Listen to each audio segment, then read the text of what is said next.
Hello everyone, welcome back to conceptual classes. 22 अप्रैल के जितने भी इम्पोर्टेंट करंट अफेयर्स बने होंगे उसका हम लोग स्टैटिक पोर्शन के साथ लिंक करके डिटेल डिस्कशन करेंगे। ठीक है, तो आप थंबनेल में देख सकते हैं बुद्ध भगवान की इमेज लगाई गई है, बिहार के सीएम नीतीश कुमार जी की इमेज है, कुछ अफसर लोग की इमेज दिख रही होगी और ये पोप ऑफ रोम इनका एक इमेज है। तो इनसे रिलेटेड आज का डिस्कशन है। तो चलिए स्टार्ट करते हैं और देखते हैं कि आज की डेट में क्या क्या इंपॉर्टेंट करंट अफेयर्स बने हैं। ठीक है, तो देखिए जो फर्स्ट क्वेश्चन आप देखेंगे कि on the occasion of 70th civil service day 2025 what was the central theme emphasized by our PM Narendra Modi ji. ठीक है, तो 17वें सिविल सेवा दिवस 2025 जो कि कब मनाया जाता है, 21 अप्रैल को प्रत्येक साल सेलिब्रेट किया जाता है। ठीक है, तो आपको बताना है कि प्रधानमंत्री नरेंद्र मोदी जी ने अपने संबोधन में किस प्रमुख विषय पर बल दिया है। तो आप देखेंगे कि जो फर्स्ट ऑप्शन है digital India transforming governance, second है नागरिक देवो भव, थर्ड ऑप्शन है minimum government and maximum governance, and option D है विकसित भारत @2047।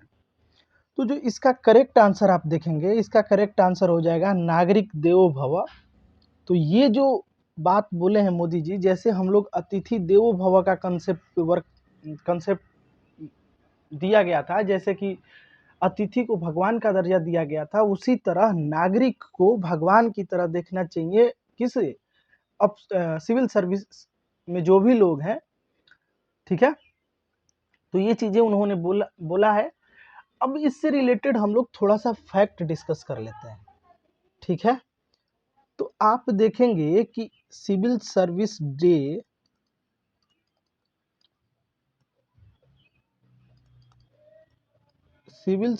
डे जो है वो 21 अप्रैल को सेलिब्रेट किया जाता है। सही बात है, ये आपको पता होना चाहिए। लेकिन इसका ओरिजिन कैसे हुआ ये जानना बहुत जरूरी है। कब से सिविल सर्विस का ओरिजिन है, इसका ओरिजिन किस एक्ट से हुआ, ये सारी चीजें हम लोग देखेंगे। ठीक है, तो देखिए 1773 का जो रेगुलेटिंग एक्ट आता है, जिसपे कि अभी हम लोगों ने रिसेंट में वीडियो बनाया है और ट्रिक के साथ कैसे इसको लंबे समय तक याद रख सकते हैं उसको भी हम लोगों ने डिस्कस किया है। ठीक है, तो जो 1773 का रेगुलेटिंग एक्ट आता है उसमें जो है आप देखेंगे कि फाउंडेशन रखा जाता है सिविल एडमिनिस्ट्रेशन की, सिविल सर्विस की नहीं, सिविल एडमिनिस्ट्रेशन की फाउंडेशन रखा जाता है। ठीक है, सिविल एडमिनिस्ट्रेशन की फाउंडेशन रखा जाता है। ये क्लियर हो गया। यहाँ क्या क्रिएट किया जाता है कि डिस्ट्रिक्ट एडमिनिस्ट्रेशन को क्रिएट किया जाता है, जिसको लीड कौन करेगा, कलेक्टर लीड करेगा। District administration lead by collector. ये हो गया आपका वैरेन हेस्टिंग के टाइम 1773 में, क्योंकि यही वैरेन हेस्टिंग थे ना जो फर्स्ट आपका ये बनते हैं, गवर्नर जनरल ऑफ बंगाल बनते हैं। ठीक है, अब बात करते हैं इनके बाद लॉर्ड कॉर्नवालिस का के टाइम। लॉर्ड कॉर्नवालिस, ये जो भी आप देख रहे हैं नेम, वैरेन हेस्टिंग या लॉर्ड कॉर्नवालिस, इसको हम लोग एक एक पर्सनालिटी को सेपरेट वीडियो में कवर किया और जो भी एक्ट इनसे रिलेटेड है, जो भी इनके टेन्योर में वर्क्स हुए हैं, वो सारी चीज हम लोग ऑलरेडी डिस्कस कर चुके हैं। तो आप हमारे चैनल में जाकर प्लेलिस्ट में जाकर देख सकते हैं और मैं श्योर हूं कि वो वीडियो सफिशियंट होगा आपके लिए। इसके बियॉन्ड कुछ भी क्वेश्चन नहीं बन सकता है, हम लोगों ने सारे पॉइंट को कवर कर लिया। ठीक है, तो लॉर्ड कॉर्नवालिस जो है इनको बोला जाता है father of civil service in India. ध्यान रहेगा, father of civil service in India. तो इनको जो है सिविल सर्विस का जनक माना जाता है। ये जो है एक स्ट्रिक्ट रूल बेस्ड और हायरार्किकल ब्यूरोक्रेसी की स्थापना करते हैं, इंट्रोडक्शन करते हैं और एक कन्वीनिएंट सिविल सर्विस यूरोपियंस के लिए क्रिएट करते हैं। ठीक है, तो ये लॉर्ड कॉर्नवालिस हो गए। अब बात करते हैं लॉर्ड कॉर्नवालिस के बाद आता है एक चार्टर एक्ट 1853 में, ठीक है। तो जो ये चार्टर एक्ट था 1853 का, आप देखेंगे कि ये जो है कॉम्पिटिटिव एग्जामिनेशन को इंट्रोड्यूस करता है। एक एक चीज ध्यान में लेकर चलिएगा कि कहाँ से कैसे ओरिजिन हो रहा है, ठीक है। तो अब जो चार्टर एक्ट है 1853 का, चार्टर एक्ट 1853 नोट डाउन भी कर सकते हैं अगर आपको लगे कि यूजफुल है तो देखिए चार्टर एक्ट 1853 में क्या किया गया, open competitive examination in open competitive examination को इंट्रोड्यूस किया गया, इंट्रोड्यूस लिख लेते हैं, फॉर आईसीएस मतलब इंडियन सिविल सर्विस, ठीक है। आईसीएस हो गया। तो यहाँ से कॉम्पिटिटिव एग्जाम की ये होता है। एग्जाम कहाँ होता है ये भी ध्यान रखना है, लंदन में होता था एग्जाम, ठीक है। और लंदन में होने से क्या दिक्कत था कि लार्ज पॉपुलेशन के लिए वो इनएक्सेसिबल था, क्योंकि आपको एग्जाम देने लंदन जाना पड़ता था, ठीक है। चार्टर एक्ट ध्यान में रहेगा जो कि ओपन कॉम्पिटिटिव एग्जामिनेशन को इंट्रोड्यूस करता है आईसीएस के लिए, ठीक है। तो ये तो अभी तक जो चल रहा था वो लिमिटेड रोल था इंडियन के लिए। अब जो आता है सिविल सर्विस का जो इंडियनाइजेशन होता है वो होता है इंडियन काउंसिल एक्ट के बाद। इंडियन काउंसिल एक्ट आता है, इंडियन काउंसिल एक्ट आता है आपका कब, 1861 में और 1892 में। ये जो है इसमें क्या होता है कि जो इंडियंस थे उनको सिविल सर्विस और लेजिस्लेटिव बॉडी में लिमिटेड रोल देता है, तो ये खास इंपॉर्टेंट नहीं है। इसके बाद देखेंगे कि एटिचीसन कमीशन जो है 1886 में जो बनता है वो रिकमेंड करता है कि इंपेरियल, प्रोविंशियल और सबऑर्डिनेट सर्विसेज का अलग अलग जो है क्लासिफिकेशन होना चाहिए, ठीक है। ये सब ठीक है, इतना आपको ध्यान में बस रखना था कि अभी तक का जो डिस्कशन है कि 1773 में तो कुछ खास नहीं है। आप लॉर्ड कॉर्नवालिस से ध्यान में रख सकते हैं कि इनको जो है father of civil service in India बोला जाता है। चार्टर एक्ट 1853 क्या इंट्रोड्यूस करता है, open competitive examination for ICS. और अब जो हम लोग डिस्कस करेंगे, वो इंपॉर्टेंट है आपके लिए। ली कमेटी का नाम आप सुने होंगे, ली कमेटी। ली कमेटी क्या बोलता है, जो ली कमेटी या ली कमीशन बोल लीजिए, 1924 में ये आता है ली कमीशन। और एक इंडियन सिविल सर्विस एक्ट भी आता है 1923 में। तो वो दोनों मिलाकर क्या बोलता है कंबाइनली कि 50% जो है रिजर्वेशन होना चाहिए, रिजर्वेशन होना चाहिए किसके लिए, इंडियंस के लिए सुपीरियर सर्विस में। 50% रिजर्वेशन फॉर इंडियंस। तो ये कौन बोलता है, ली कमेटी और Indian civil service act, Indian civil service act 1923। तो ये कंबाइनली दोनों रिकमेंड करता है कि जो रिजर्वेशन है इंडियंस के लिए वो 50% होना चाहिए, ठीक है। और इससे होगा क्या कि जो प्रोविंशियल सर्विस है वो स्ट्रेंथन होगा डायरकी के अंदर, ठीक है। पोस्ट इंडिपेंडेंस की बात कर लें तो ये आपको प्री इंडिपेंडेंस इतना ही बात ध्यान रखना है। तो क्या क्या ध्यान रखना है, lord Cornwallis father of civil service, charter act 1853 जो है ओपन कॉम्पिटिटिव एग्जाम इंट्रोड्यूस करता है। एग्जाम कहाँ होता है, लंदन में। उसके बाद लीग कमेटी ध्यान रखिए बस कि लीग कमेटी और इंडियन सिविल सर्विस एक्ट जो है वो 50% रिजर्वेशन को रिकमेंड करता है, ठीक है। ये हो गया आपका, ये आपका हो गया प्री इंडिपेंडेंस से क्या डेवलपमेंट रहा, कैसे ओरिजिन हुआ इंडियन सिविल जो ये सिविल सर्विस है उसका। अगर पोस्ट इंडिपेंडेंट की बात करें तो जो सरदार पटेल जी थे, ठीक है, सरदार पटेल जी थे, सरदार पटेल, सरदार पटेल कौन सा डिपार्टमेंट देख रहे थे, जो कमिटी बना था 8 मेजर कमिटी, उसमें कौन सा कमिटी देख रहे थे ये आपको बताना है कमेंट सेक्शन में, ठीक है।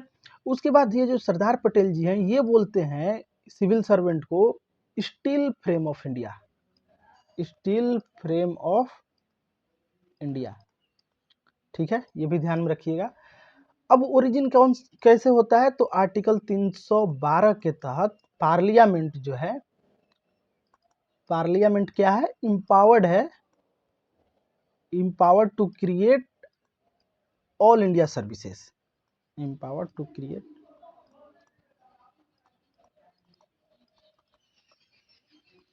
All India services. तो ये ध्यान में रखिएगा कि किस आर्टिकल के तहत इसको पार्लियामेंट क्रिएट करता है, तो आर्टिकल 312 के तहत। ठीक है। और आप देखेंगे कि 1966 में 1966 में कोठारी कमीशन आता है, जो कि ये 3 स्टेज जो सिलेक्शन प्रोसीजर चल रहा है 1966 में, जैसे कि पहले प्री होगा, फिर मेंस होगा, फिर इंटरव्यू होगा। तो ये पैटर्न को कौन रिकमेंड किया था, कोठारी कमीशन 1966 में, कोठारी कमिटी जो है इसको रिकमेंड किया था। ठीक है। क्यों रिकमेंड किया था, ताकि मेरिट बेस्ड रिक्रूटमेंट सिस्टम हो जाए। अभी अगर बात करें तो सिविल सर्वेंट के ओवरऑल डेवलपमेंट के लिए मिशन कर्मयोगी लागू जो है, मिशन कर्मयोगी जो है 2020 में लागू किया गया, 2020 में लाया गया मिशन कर्मयोगी, जो कि क्या है, एक नेशनल प्रोग्राम है सिविल सर्विस के कैपेसिटी बिल्डिंग के लिए। ठीक है। इसमें जो है आपको देखेंगे कि role based competency, data driven training, ये सब पे ध्यान दिया जाता है। ठीक है। तो यही इंपॉर्टेंट है, 2025 का थीम है नागरिक देवो भव, यानी कि सिटीजन सेंट्रिक गवर्नमेंट पे की बात की गई है। अगर मिशन कर्मयोगी के बारे में और ज़्यादा जानना चाहते हैं तो इसमें ये था कि जो ऑब्जेक्टिव इसका था कि रूल बेस्ड से रोल बेस्ड मैनेजमेंट की ओर फोकस करना, रूल टू रोल फोकस करना। इसमें क्या है कि लर्निंग डेवलपमेंट ये सब पे ध्यान दिया जाता है। इसका जो कोर पिलर आप देखेंगे तो पॉलिसी फ्रेमवर्क है, इंस्टीट्यूशनल फ्रेमवर्क है, कॉम्पिटेंसी फ्रेमवर्क है, डिजिटल लर्निंग। ठीक है। तो यही सब है। और टोटल जो है ना 46 plus central government, 46 lakh central government employ जो है इसके प्रिज्यूम में आते हैं, इसके अंडर कवर्ड है। ठीक है। तो ये चीजें हो गई। चलते हैं नेक्स्ट वीडियो में, नेक्स्ट क्वेश्चन पे। नेक्स्ट क्वेश्चन है, who was the first Latin American Jesuit priest to be elected as the pope of Rome Catholic church. तो आप देखेंगे कि जो पोप है कल उनका निधन हो गया है, 88 साल के एज पे उनका निधन हो गया है। एक लंग्स प्रॉब्लम से सफ़र कर रहे थे। ठीक है। और ये जो थे पहले लैटिन अमेरिकन इंसान थे जो कि रोमन कैथोलिक चर्च के पोप बनते हैं। ठीक है। तो ये हो गया आपका। ये कहाँ से थे, तो अर्जेंटीना से बिलोंग करते थे। और ये फर्स्ट लैटिन अमेरिकन पोप है और फर्स्ट जेसुइट पोप भी इनको बोला जाता है। ठीक है। तो ये हो गया आपका इनसे related.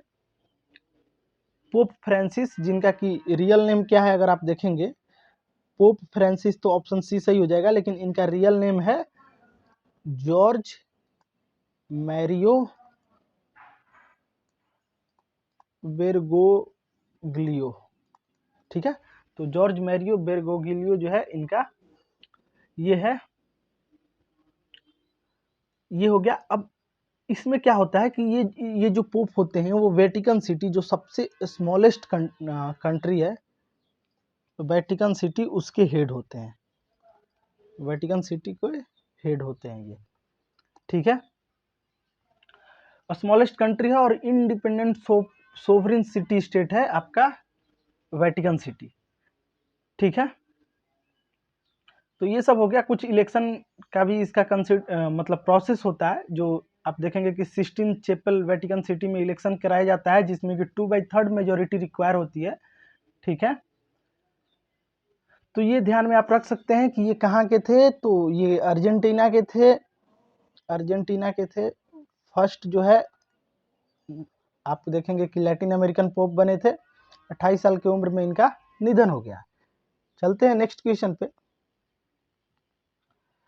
Which US senator author of Hillbilly Elegy recently visit Delhi and paid a visit to Akshardham temple. तो इसमें बहुत सारा क्वेश्चन मतलब पॉइंट डिस्कस किया जा सकता है, लेकिन चूंकि हम लोग के पास भी टाइम का कंस्ट्रेंट होता है तो उतना हम लोग डिस्कस नहीं कर पाते हैं। तो इसमें जो देखेंगे कि यूएस का जो वाइस प्रेसिडेंट है वो विजिट किए हैं, और अक्षरधाम मंदिर जो है, जो दिल्ली में अक्षरधाम मंदिर है, वो अपने फैमिली के साथ आए हुए हैं। जेडी वेंसी जी हैं, अक्षरधाम टेम्पल को विजिट किए हैं। ठीक है, तो अभी हम लोग जो है थोड़ा सा यूएस और इंडिया के इलेक्शन प्रोसीजर को देख लेते हैं। तो देखिए फीचर्स क्या की बात करें तो अगर फॉर्म ऑफ गवर्नमेंट की बात करें तो इंडिया में क्या है, पार्लियामेंट्री डेमोक्रेसी, जबकि यूएस में क्या है, प्रेसिडेंशियल डेमोक्रेसी। ठीक है, तो इंडिया में जो है पार्लियामेंट्री डेमोक्रेसी मतलब यहाँ जो है रिपब्लिक होगा। पार्लियामेंट्री में क्या होगा, पीएम जो है रियल पावर वेस्ट करेगा पीएम के साथ, और प्रेसिडेंट जो होगा वो जो है टाइटुलर हेड होगा। जबकि प्रेसिडेंशियल डेमोक्रेसी में प्रेसिडेंट के पास जो है रियल पावर होता है। हेड ऑफ गवर्नमेंट की बात करें तो प्राइम मिनिस्टर होते हैं यहाँ इंडिया में, जो इनडायरेक्टली इलेक्ट होते हैं, जबकि प्रेसिडेंट जो होते हैं जो इलेक्टेड डायरेक्टली भया इलेक्टोरल कॉलेज, वो जो है हेड ऑफ गवर्नमेंट होते हैं। इलेक्शन अथॉरिटी की बात करें तो हमारे यहाँ इलेक्शन कमीशन ऑफ इंडिया है, उसी तरह वहाँ फेडरल इलेक्शन कमीशन है, प्लस कुछ स्टेट बॉडीज भी इन्वॉल्व होती हैं। लेजिस्लेचर हम लोग के यहाँ बाई कैमरल है, यानी कि लोकसभा और राज्यसभा दोनों है। वहाँ भी बाई कैमरल है, लेकिन उसको बोला जाता है house of representative and senate. तो ये ध्यान रखिएगा, वहाँ हाउस ऑफ रिप्रेजेंटेटिव और सीनेट बोला जाता है। इलेक्शन फॉर एग्जीक्यूटिव की बात कर लें तो प्रेसिडेंट जो है इनडायरेक्टली इलेक्ट करते हैं। प्रेसिडेंट को इनडायरेक्टली इलेक्ट करते हैं कौन, एमपी और एमएलए। यहाँ प्रेसिडेंट जो है डायरेक्टली इलेक्ट होते हैं through electoral college. Election method की बात करें तो फर्स्ट पास्ट दी पोस्ट मेथड लोकसभा के लिए, और FPTP for Congress and electoral college for president.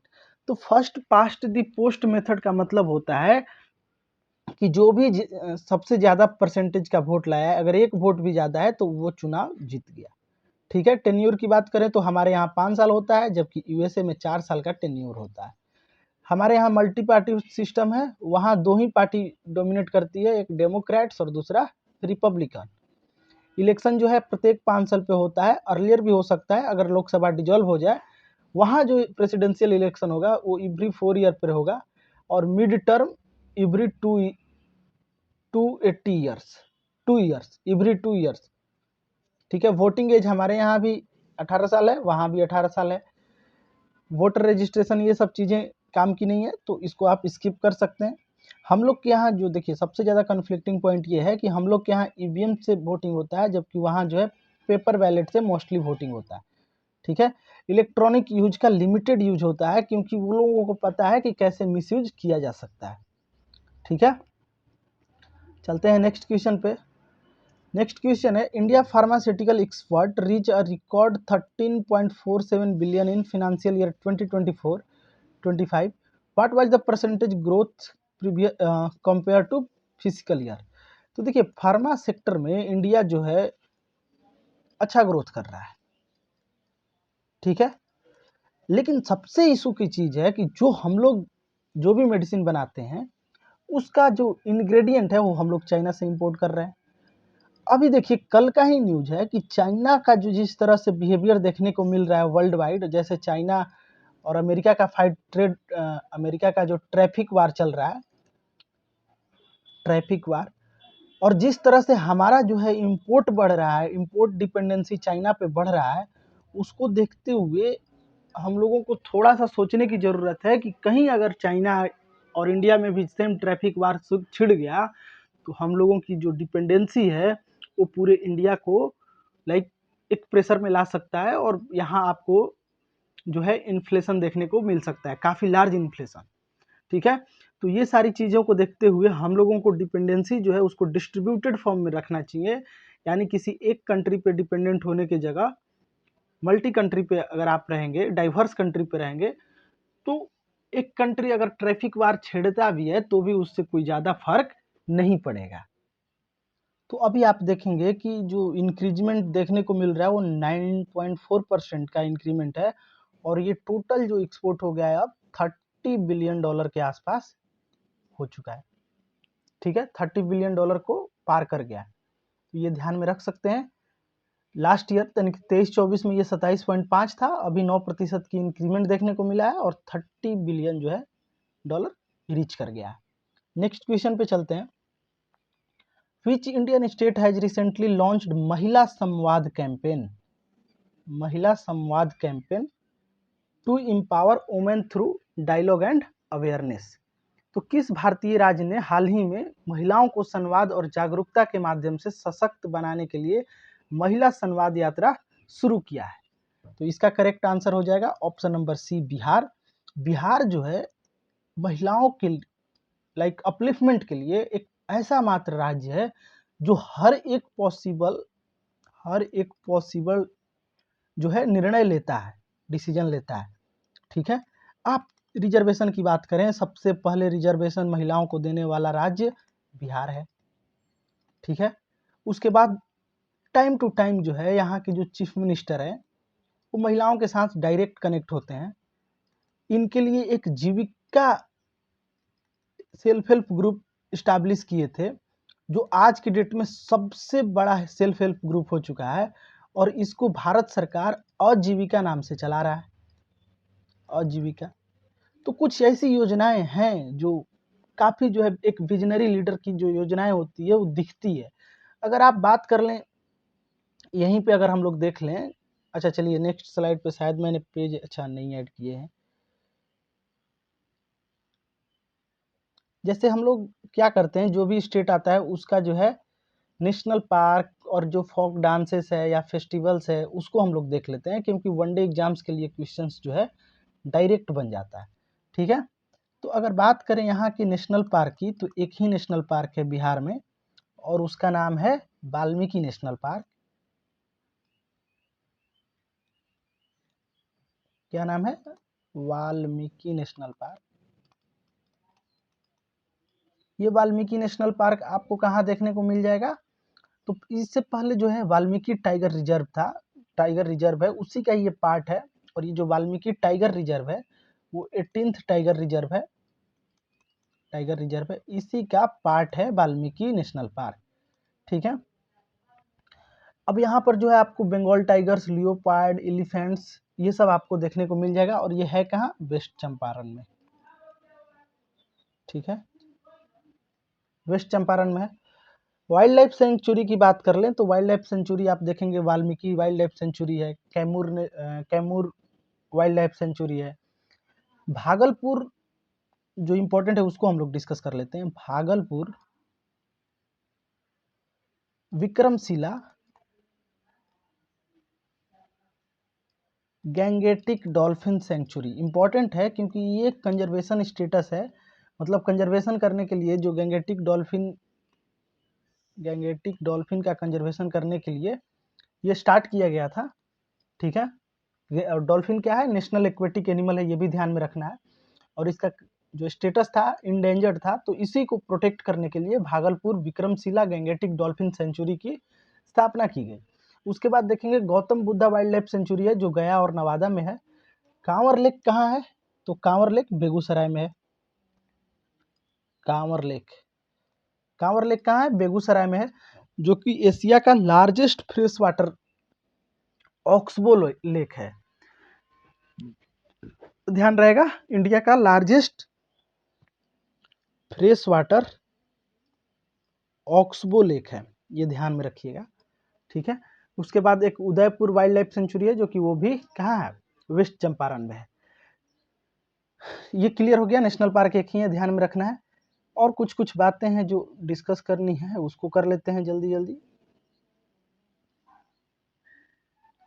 तो देखिए अभी नेशनल पार्क हम लोग देखे, वाइल्ड लाइफ सेंचुरी देखे। कंजर्वेशन की बात करें तो प्रोजेक्ट टाइगर के तहत वाल्मीकि टाइगर रिजर्व में कंजर्व किया जाता है टाइगर को। गैंगेटिक डॉल्फिन कंजर्वेशन देख लिए। कांवर लेक में जो है वो देख ही लिए हम लोग। उसके बाद वाइल्ड लाइफ वीक कैंपेन चलाया जाता है प्रमोट करने के लिए बायोडाइवर्सिटी को। मेजर फेस्टिवल की बात कर लें तो छठ जो है एक मेजर फेस्टिवल है।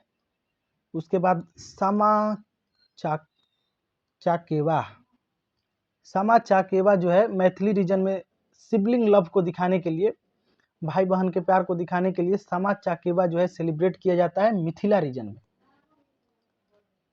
मिथिला रीजन में। ठीक है। उसके बाद सोनपुर का मेला पता ही है सबको। ठीक है, छपरा साइड में पड़ता है, ये लार्जेस्ट कैटल फेयर है और गंगा और गंडक के कन्फ्लुएंस पे ये जो है सोनपुर का मेला लगता है। मकर संक्रांति, होली, दुर्गा पूजा ये तो वाइडली सेलिब्रेट किया जाता है। अब डांस की बात कर लें तो इसमें देखेंगे कि जाट जाटिन, जाट जाटिन जो है मैथिली रीजन में पॉपुलर है, जिसको कि मानसून के समय परफॉर्म किया जाता है। जाट जाटिन के बाद विदेशिया एक फोल्क थिएटर है जो भिखारी ठाकुर इसको स्टार्ट किए थे। ठीक है, क्या है विदेशिया, कौन स्टार्ट किया था? भिखारी ठाकुर। ध्यान रखिएगा, एक एक पॉइंट पे क्वेश्चन बना है। जाट जाटिन, विदेशिया हो गया, और क्या है? तो एक झिझिया है, झिझिया। झिझिया कहाँ परफॉर्म किया जाता है? तो दशहरा के समय वुमेन्स के द्वारा सर पे जो है लैंप लेकर इसको परफॉर्म किया जाता है, उसको बोलते हैं झिझिया। तो जाट जाटिन मानसून के समय मिथिला रीजन में, विदेशिया भिखारी ठाकुर, झिझिया जो है दशहरा के समय। अब उसके बाद आप देखेंगे कि सोहर, कजरी, छठ गीत, बिरहा, ये सब जो है ट्रेडिशनल फोल्क सॉन्ग है। तो ये इंपॉर्टेंट था, ये आपको पता होना चाहिए। और अगर इम्पोर्टेंट कल्चरल साइट्स की बात कर लें तो मगध जो था वो यहीं से था, बोध गया, नालंदा और विक्रमशिला। ठीक है, शेरशाह सूरी भी इसी बिहार से थे, सासाराम से बिलोंग कर रहे थे। ठीक है, चंपारण सत्याग्रह जो 1917 में होता है, एक चीज ये भी ध्यान आ गया, जिसमें कि गांधी जी को महात्मा गांधी का दर्जा मिल जाता है। तो ये गांधी जी का सक्सेसफुल एक्सपेरिमेंट 1917 में चंपारण मूवमेंट में होता है। चंपारण क्यों होता है मूवमेंट? तो तिनकटिया सिस्टम के खिलाफ होता है। ठीक है, तो होपफुली क्लियर हो गया होगा सारा पॉइंट। चलते हैं नेक्स्ट क्वेश्चन पे। In which Indian state was the 2 days international conclave on Buddha Dharma and culture of north east India held in April 2025? तो अप्रैल 2025 में आपको बताना है कि कौन सा ऐसा पूर्वोत्तर भारत की संस्कृति पर 2 दिवसीय अंतर्राष्ट्रीय सम्मेलन किस भारतीय राज्य में आयोजित किया गया है। ठीक है, ऑप्शन ए है असम, बी है सिक्किम, सी है अरुणाचल प्रदेश और डी है मणिपुर। तो जो इसका करेक्ट आंसर है वो है ऑप्शन नंबर सी, अरुणाचल प्रदेश। तो अरुणाचल प्रदेश में आप देखेंगे कि बुद्ध धम्म पर जो है 2 दिन के लिए अंतर्राष्ट्रीय सम्मेलन 21 और 22 अप्रैल को हो रहा है। ठीक है, तो अब थोड़ा सा हम लोग जो है बुद्धिज्म को देख लेते हैं कि बुद्धिज्म का कैसे ओरिजिन होता है। ठीक है, जो भी थोड़ा बहुत जानना हो तो चलिए स्टार्ट करते हैं हम लोग बुद्धिज्म।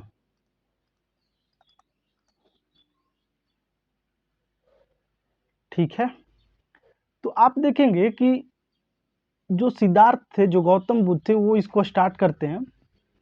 और गौतम बुद्ध का जन्म कब हुआ था? गौतम बुद्ध का जन्म जो है 563 बीसी में हुआ था। ठीक है, कुछ सोर्सेस 560 भी बोलता है, लेकिन 563 मैक्सिमम जगह आपको देखने को मिलेगा। प्लेस क्या था? तो लुम्बिनी, जो कि प्रेजेंट डे नेपाल में है। ठीक है, इनके पिता का नाम था, फादर का नाम था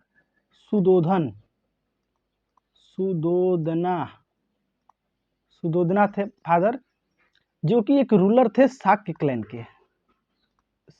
क्लैन के रूलर थे। मदर की अगर बात करें तो मदर थी क्वीन माया, जिनको कि महामाया के नाम से भी जाना जाता था, महामाया। ठीक है, क्लैन की बात करें तो ये भी शाक्य क्लैन से थे, जो कि एक क्षत्रिय क्लैन था। इनका जन्म जो है रॉयल फैमिली में हुआ था, लेकिन जो है इनका जो इनकी वाइफ का नाम था यशोधरा, और इनसे एक सन हुआ जिसका नाम था राहुल। ठीक है, राहुला बोलते हैं उसको वैसे। ठीक है, तो ये जो है 29 साल के एज में क्या करते हैं, रिनंसिएशन कर देते हैं, ग्रेट रिनंसिएशन जिसको बोला जाता है, यानी कि घर का त्याग कर देते हैं।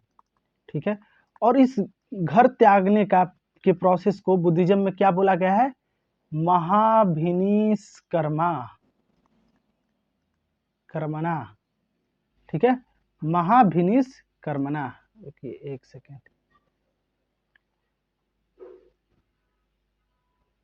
तो ये हो गया आपका, क्या करते हैं कि 29 साल की उम्र में ग्रेट रिनंसिएशन करते हैं।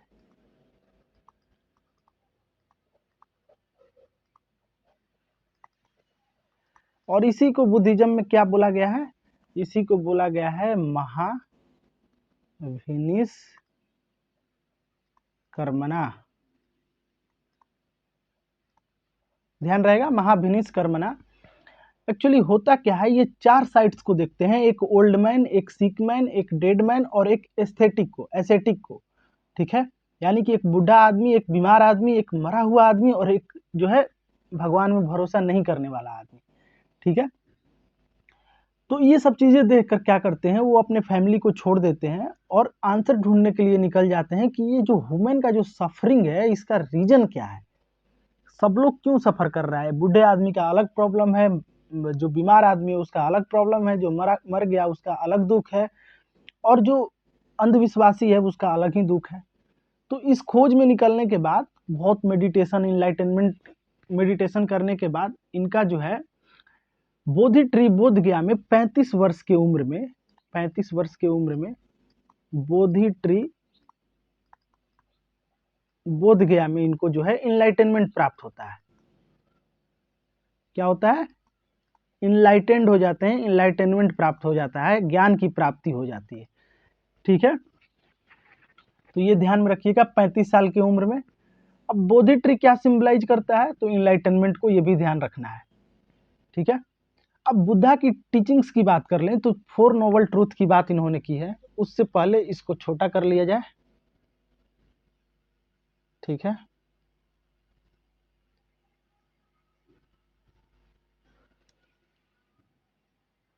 तो ये जो है 4 नोबल ट्रूथ की बात करते हैं, जिसमें कि पहला जो है दुख। दुख का मतलब सफरिंग। ठीक है, यानी कि दुख का बात करते हैं कि लाइफ इज दुख, यानी कि लाइफ जो है सफर कर रहा है। उसके बाद समउद्या, ओरिजिन, जो सेकंड नोबल ट्रूथ देते हैं वो है समउद्या। समुद्या, इसका मतलब है ओरिजिन, यानी कि the origin of suffering is attachment and desire. तो पहले क्या है कि सफरिंग है, लोग जो है सफर कर रहे हैं, क्यों कर रहे हैं, क्योंकि समुद्या है। समुद्या का मतलब होता है ओरिजिन, जो ओरिजिन है इसका वो क्या है, अटैचमेंट। अटैचमेंट जो है और डिजायर, ये दो चीज जो है ये रीजन है आपके सफरिंग का। थर्ड बात करते हैं, थर्ड नोबल ट्रूथ जो देते हैं वो है निरोध है, यानी कि सिसेशन। अगर आप डिजायर करना छोड़ दें, अटैचमेंट छोड़ दें, तो आपका जो है सफरिंग का जो ओरिजिन है वो खत्म हो जाएगा। सफरिंग को आप इजीली जो है खत्म कर सकते हैं by eliminating desire, by eliminating Dzire.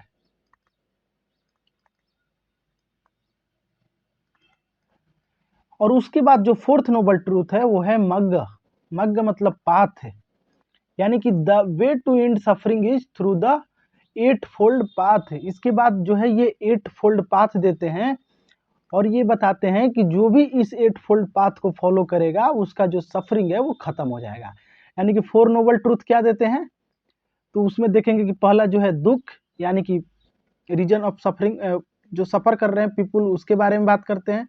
दूसरा समुद्या, ओरिजिन क्या है, तो अटैचमेंट और डिजायर जो है वो ओरिजिन है, रीजन है इस सफरिंग का। खत्म कैसे किया जाए, तो निरोधा, यानी कि इस डिजायर को ही खत्म कर दो, इस अटैचमेंट को ही खत्म कर दो जिसके वजह से ये सफरिंग हो रहा है। उसके बाद बोलते हैं कि मग, यानी कि जो 8 फोल्ड पाथ की बात करते हैं, तो बताते हैं कि जो भी इस 8 फोल्ड पाथ के थ्रू जाएगा उसका जो सफरिंग है वो खत्म हो जाएगा। अब ये 8 फोल्ड पाथ क्या है, तो ये आप देखेंगे कि राइट अंडरस्टैंडिंग होना चाहिए, राइट अंडरस्टैंडिंग होना चाहिए।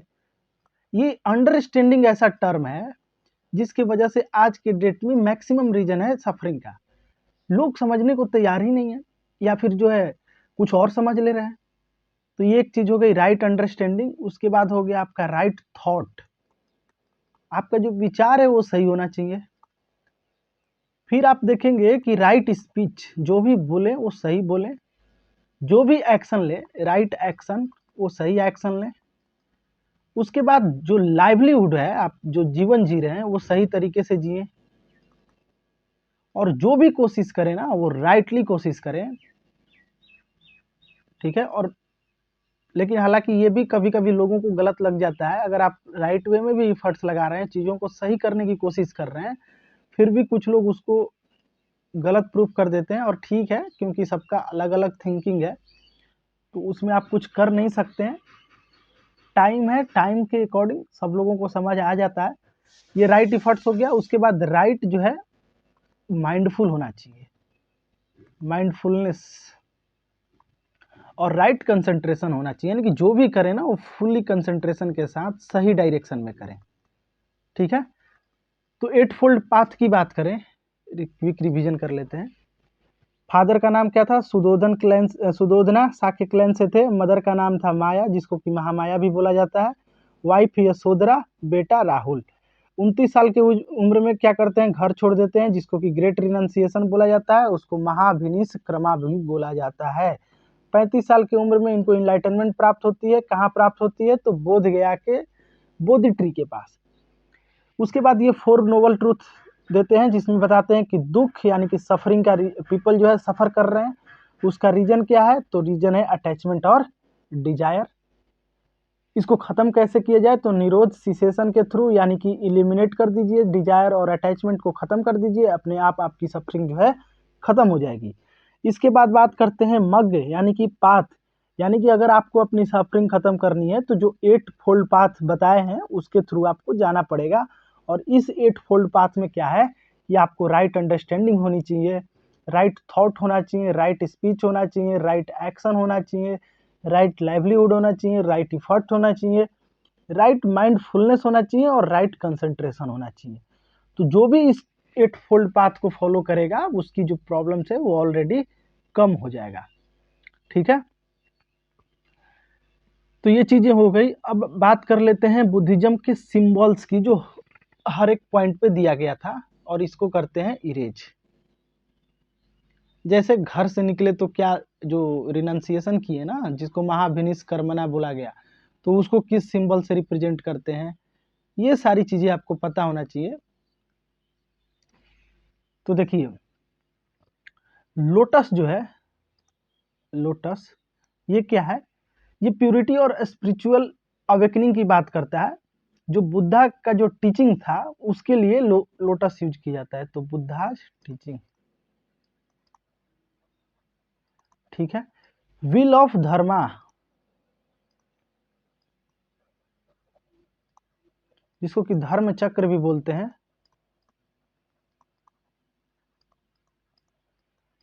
ठीक है। ये वही है आपका जो है teachings of Buddha and 8 fold path. उसके बाद 8 स्पोक्स ऑफ व्हील जो है रिप्रेजेंट करता है 8 फोल्ड पाथ को। जो व्हील्स का 8 स्पोक है ना, वो रिप्रेजेंट करता है 8 फोल्ड पाथ को। बोधि ट्री सिंबलाइज करता है इनलाइटनमेंट को। स्तूपा का मतलब जो होता है हाउस रेलिक्स, ठीक है। संघ, संघ का क्या मतलब होता है? जहां मॉन्क और नन्स जो है रहते हैं, ठीक है। फर्स्ट सरमन कहाँ पे दिए? फर्स्ट सरमन जो है, जिसको कि क्या बोला जाता है? धर्म चक्र, धर्म चक्र प्रवर्तन। तो ये कहाँ पे दिए? ये आप देखेंगे कि सारनाथ जो कि यूपी में है, वहां पे फर्स्ट धर्मन देते हैं। और फोर नोबल ट्रूथ और 8 फोल्ड पाथ को जो है अपने 5 डिसिपल को वहां प्रीच करते हैं। तो ध्यान रखिएगा कि सारनाथ में जो 4 नोबल ट्रूथ और 8 फोल्ड पाथ दिए थे अपने 5 डिसिपल को। अब बात कर लेते हैं बुद्धिस्ट काउंसिल की। तो फर्स्ट बुद्धिस्ट काउंसिल कहाँ हुई थी? राजगीर में, बुद्धा के डेथ के बाद, और उनके टीचिंग्स को प्रिजर्व करने के लिए ये मकसद था। सेकेंड सेकेंड जो है आपको देखेंगे कि जिसमें कि डिस्प्यूट सॉल्व किया गया विनय पिटक से रिलेटेड, वो कहाँ हुआ था, तो वैशाली में। थर्ड बुद्धिस्ट काउंसिल कहाँ हुआ था, पाटलिपुत्र में। और जो फोर्थ था वो कहाँ हुआ था, सबको पता है, कुंडलग्राम। फोर्थ कहाँ हुआ था, फोर्थ आप देखेंगे कि जम्मू कश्मीर में हुआ था, कनिष्क के टाइम की बात है। 483 ईस्वी में इनका जो है निधन हो जाता है। कहाँ निधन होता है, कुशीनगर में, जो कि कुशियारा के नाम से जाना जाता था, अभी कुशीनगर यूपी में है। ठीक है। और जो फाइनल वर्ड बोलते हैं वो ये बोलते हैं कि be a lamp up to yourself. ठीक है। Work out your own salvation with diligence. ठीक है, तो एटलीस्ट खुद के लिए लैंप बने और अपने साल्वेशन को पूरी डिलीजेंस के साथ काम करें। ठीक है। अब ब्रांचेज ऑफ बुद्धिज्म हम लोग ऑलरेडी देख चुके हैं, तो अब ज़्यादा डिटेल में नहीं जाएंगे, बाकी कभी और डिस्कस कर लेंगे। हाँ, 3 जो बुक्स है उसको देख लेते हैं। एक है सुत्त पिटक जिसमें कि टीचिंग के बारे में बात किया गया है। दूसरा है विनय पिटक जिसमें कि रूल्स क्या होगा मॉन्क और नन्स के लिए, उसकी बात की गई है। और थर्ड है अभिधम पिटक जिसमें कि आप देखेंगे कि फिलोसफिकल और डॉक्ट्रिनल एनालिसिस की गई है। ठीक है, तो चलिए आज जो है यहीं सेशन को समाप्त करते हैं, मिलते हैं नेक्स्ट वीडियो में। तब तक के लिए धन्यवाद। और आप हमारे चैनल को सब्सक्राइब जरूर कर दें, साथ ही इसको शेयर करें अगर आपको कंटेंट सही लग रहा है तो। ठीक है, क्योंकि एक वीडियो बनाने में काफ़ी कुछ इफर्ट्स लगाना पड़ता है, तो अगर आप लोग पॉजिटिव वे में सपोर्ट करेंगे तो हम लोग और कुछ नए कंटेंट्स के साथ आप लोगों के सामने आएंगे। ठीक है, तो चलिए मिलते हैं नेक्स्ट वीडियो में, तब तक के लिए धन्यवाद।